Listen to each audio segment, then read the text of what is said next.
Olá! Olha, quem já pensou em comprar ou vender um imóvel, com certeza já se deparou com uma lista de palavras que parece, sei lá, uma outra língua, né? O tal do imobiliariês. Pois é, a nossa missão hoje é exatamente essa: traduzir tudo isso e deixar o caminho bem mais claro para todo mundo. Dá uma olhada nisso. Parece mesmo um código secreto, não é verdade? Uso capião, cessão de direitos, dação em pagamento. O que é isso? Calma. A boa notícia é que por trás de cada palavrinha dessa tem uma lógica bem simples.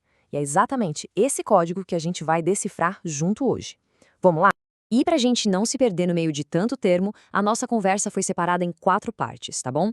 Primeiro, a gente vai ver as formas de adquirir um imóvel. Depois, vamos mergulhar nos contratos, direitos e deveres. Em seguida, a gente passa pelos processos essenciais, aquela parte mais burocrática. E por fim, a gente fecha entendendo por que saber tudo isso faz uma diferença enorme. Então, vamos começar pelo comecinho, pelo básico do básico. Como é que um imóvel passa a ser legalmente de uma pessoa? Existem vários jeitos e é por aí que a gente começa a nossa exploração. Bom, a forma mais óbvia e comum, claro, é a compra e venda. Essa não tem mistério, né? É super direto. Alguém entrega o imóvel e a outra pessoa entrega o dinheiro. Ponto. É a base de quase tudo que a gente vê no mercado.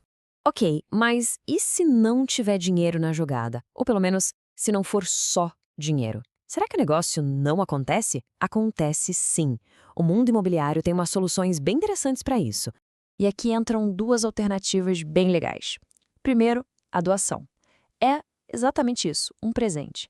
Uma pessoa passa a propriedade para outra e não recebe nada em troca. Simples assim. A outra é a permuta. Permuta é uma troca, um imóvel por outro. Sabe, eu te dou meu apartamento e você me dá sua casa na praia. Às vezes, se os valores não batem, uma parte completa com dinheiro a mais. Esse valor extra tem até nome. Se chama torna. Agora, um nome que sempre gera muita dúvida: uso capião. Isso aqui não é nem compra, nem doação. É outra coisa. É adquirir a propriedade pelo tempo de uso. Pensa assim. Imagine alguém que ocupa e cuida de um terreno abandonado por, sei lá, 15, 20 anos. Paga conta, constrói um muro, age como se fosse o dono mesmo, na frente de todo mundo. Depois de um certo tempo, se cumprir todas as regrinhas da lei, essa pessoa pode, de fato, se tornar a proprietária legal daquele lugar. Beleza, então já vimos os jeitos de um imóvel mudar de dono. Agora, vamos para a segunda parte. Os papéis, os contratos, os conceitos que definem o que cada um pode ou não pode fazer. É aqui que a coisa começa a ficar séria e a gente fala de segurança. Antes de ter aquele papel final, a escritura, quase sempre existe a promessa de compra e venda. Pense nela como um noivado. É o contrato que amarra todo mundo no negócio. Ele diz, olha, eu prometo vender e você promete comprar, sob estas condições aqui. É uma garantia fundamental para ninguém pular fora no meio do caminho sem ter uma consequência, sabe? Tá, mas e se quem fez essa promessa no meio do caminho resolve, sei lá, passar a bola para outra pessoa? Aí que entra a tal da cessão de direitos. É literalmente isso. A pessoa vende o direito que ela tem de comprar aquele imóvel, ela passa o contrato dela para um terceiro que assume o lugar dela no negócio. Agora, olha que conceito interessante: usufruto. Imagina o seguinte: é ter o direito de usar e aproveitar um imóvel que não é seu. Como assim? O exemplo clássico ajuda a entender. Pais doam a casa para os filhos em vida, mas colocam uma cláusula de usufruto para eles mesmos. O que isso significa? Que os filhos são os donos no papel, mas os pais têm o direito de morar ali até o fim da vida. Eles usam o fruto do imóvel. Hipoteca. Essa palavra todo mundo já ouviu falar, né? Mas é sempre bom reforçar o que significa de verdade. É quando o imóvel é dado como garantia de uma dívida, normalmente um financiamento de banco. Ou seja, se a dívida não for paga, o banco pode sim tomar o imóvel para quitar o prejuízo. Por isso é um ponto de atenção gigante em qualquer financiamento.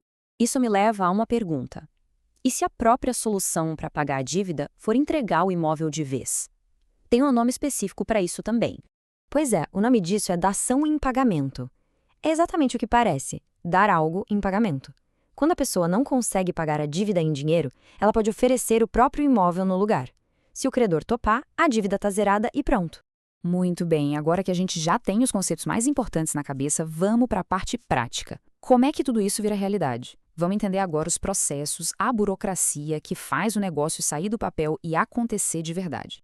Uma transação imobiliária segura, geralmente segue um roteiro. É tipo uma historinha com começo, meio e fim.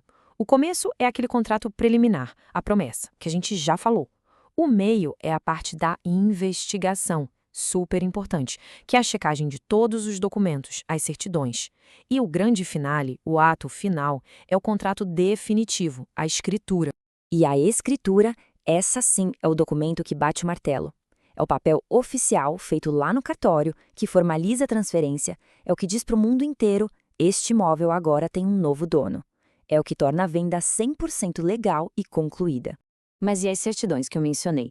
Pense nelas como a capivara do imóvel e dos vendedores. É o raio-x completo que vai mostrar se tem alguma dívida, algum processo na justiça, alguma pegadinha escondida. Pular essa etapa, gente, é como comprar um carro usado sem nem abrir o capô para olhar o motor. É um risco que não vale a pena correr. Certo. Mas e quando o imóvel vem de uma herança? Aí o processo muda de nome. A gente está falando de inventário e partilha. É o procedimento legal obrigatório que acontece quando alguém falece. Basicamente, é para levantar tudo que a pessoa tinha de bens, pagar as dívidas que ela deixou e aí sim dividir o que sobrou entre os herdeiros. Sem fazer isso, o imóvel fica travado, não dá para vender nem fazer nada. E falando em herdeiros, isso nos leva a dois termos que costumam andar juntos. Condomínio, nesse contexto aqui, não é o prédio onde se mora, tá? É a situação em que várias pessoas são donas da mesma coisa ao mesmo tempo. Tipo, 3 irmãos que são donos de um mesmo terreno. E a divisão? Bom, a divisão é o fim do condomínio. É quando eles decidem acabar com essa sociedade, seja dividindo o terreno em 3 partes ou vendendo tudo e dividindo o dinheiro. Agora, incorporação. Essa é a palavra que descreve um grande projeto nascendo. É o processo todo que uma construtora faz para levantar um prédio, por exemplo. Vai desde a compra do terreno, a briga com toda a papelada e aprovações na prefeitura, a construção em si e a venda dos apartamentos, muitas vezes ainda na planta. É toda a operação por trás de um empreendimento novo. E por último, uma sigla que pode parecer estranha aqui: INSS. Ué, mas o que a Previdência tem a ver com o imóvel? Tudo a ver. Toda obra de construção civil precisa recolher as contribuições do INSS. E por que isso é importante? Porque se a construtora não pagou, essa dívida pode ficar atrelada ao imóvel. E aí já viu, né? Vira uma baita dor de cabeça para o futuro comprador. Então, tem que checar. Pronto, chegamos ao fim da nossa tradução desse imobiliariês todo. E aí fica a pergunta, né? Para que todo esse trabalho de entender essas palavras? A resposta é bem simples, na verdade, porque conhecimento, nesse caso, é segurança. Entender o que cada termo significa te dá segurança. Faz com que cada passo de um processo tão grande e importante seja compreendido de verdade. Aquela burocracia que parecia um monstro, de repente, vira um mapa que dá para navegar. É claro que isso não elimina a necessidade de ter um bom profissional do lado, mas te dá a base para conversar de igual para igual e tomar decisões muito mais inteligentes. E com isso, aquela lista que parecia um código indecifrável lá no começo, agora ela faz sentido, né? Cada palavra é uma pecinha de um quebra-cabeça que a gente montou junto. E a reflexão que eu quero deixar é essa. Agora que o código foi quebrado e a linguagem não assusta mais, qual é o primeiríssimo passo para tirar aquele projeto imobiliário da gaveta e transformar em realidade?